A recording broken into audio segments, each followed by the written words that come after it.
Джон Кенниш подписал легализацию казино. И сразу же объявили об уходе на летние каникулы. Теперь обращаюсь к Садыру Нурваджоевичу. Байке, вы разве не предугадываете, что после легализации казино последует разврат? Проституция, наркотики, преступность. В тех же отелях, где будут казино, там же, как мы все понимаем, будут подпольно работать проститутки. Продавать наркотики, будут драки, перестрелки, поножовщины. Молодые, неокрепшие умом пацаны будут поддаваться искушению грабить посетителей казино.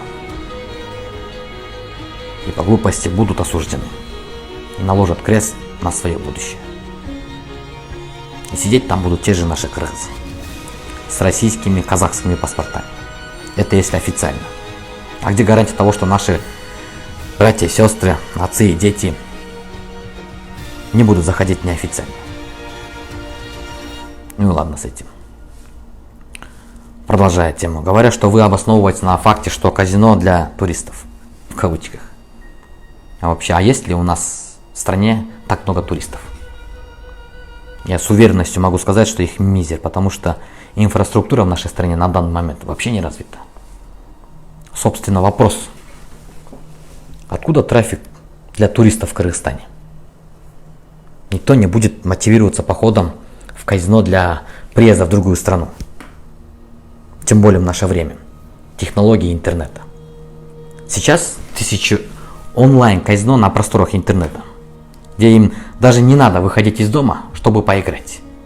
Где они находятся еще и в безопасности и анонимности. Еще вопрос. Вы говорите, будут миллиарды с казино. А где ваши гарантии? А если придут игроки, которые играют только наоборот, выигрыш? Вы будете заниматься мошенничеством? Шулеров подключать? Кыргызстан будет мошенниками в глазах туристов? Нет. Этот закон повлечет за собой много бед и порчу народа. Да, если говорить про пополнение бюджета, мы не против пополнения бюджета туристами. Но мы все мусульмане. И нашей стране не нужно харамное пополнение денег. Эти деньги не улучшат наше состояние и достояние Кыргызстана. Я против харамного пополнения бюджета. Кстати, во времена Бакиева был самый расцвет казино. Они были на каждом шагу. Но почему-то Кыргызстан не разбогател и не встал в ряды с развитыми странами. Надеюсь, вы услышите голос народа. Я против пополнения бюджета таким образом. Зло порождает зло. А казино – это зло.